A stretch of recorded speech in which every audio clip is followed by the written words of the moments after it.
នៅពេលដែលយើងខំប្រឹងដើរទៅរកគោលដៅរបស់យើងមិនខ្វះទេសំឡេងរំខាននៅតាមផ្លូវហើយបើអ្នកមិនចង់ឮសំឡេងទាំងអស់ហ្នឹងសូមដើរទៅឲ្យឆ្ងាយដើរកាន់តែឆ្ងាយអ្នកនឹងលែងឮសំឡេងអត់ប្រយោជន៍ទាំងអស់ហ្នឹងឯងពេលខ្លះនៅពេលដែលយើងខំប្រឹងធ្វើការគេបែរជាមកសួរយើងថាខំម្លេះហើយស្លាប់ទៅយកលុយបានទៅមែនហើយខំម្លេះបើស្លាប់ទៅវិញខ្លួនទៅទេវាជាការពិតស្លាប់ទៅយកអីអត់បានទៅទេប៉ុន្តែអ្នកខ្លះដែលមិនខ្វល់ខ្វាយដែលមិនខំប្រឹងមិនតន់នឹងស្លាប់ផងអស់លុយចាយបាត់ហើយព្រោះតែរឿងស្លាប់ទៅយកអីទៅមិនបាននឹងហើយបានជាយើងខំប្រឹងបង្កើតនៅស្នាដៃទុកនៅលើផែនដីនេះឲ្យក្មេងជំនាន់ក្រោយបានឃើញ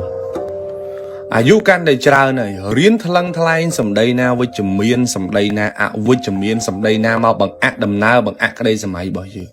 ជីវិតយើងប្រៀបដូចជាឡានមួយគ្រឿងអញ្ចឹងហើយយើងដូចជាតកង់ម្នាក់គត់នៃជីវិតរបស់យើង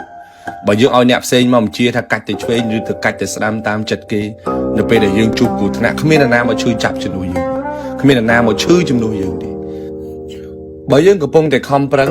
ហើយយើងកំពុងតែរីករាយជាមួយវាហើយយើងស្រឡាញ់វាពេញបេះដូងហើយសូមបន្តធ្វើវាទៀតសូមកុំបោះបង់ត្រូវចាំថាពេលដែលយើងធ្វើគេមកបង្អាក់តែដល់ពេលដែលយើងធ្លាក់គេនឹងជន់ក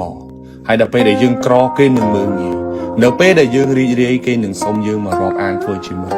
រឿងខ្លះទទួលស្ដាប់តែមិនទទួលជឿ 100% នោះទេ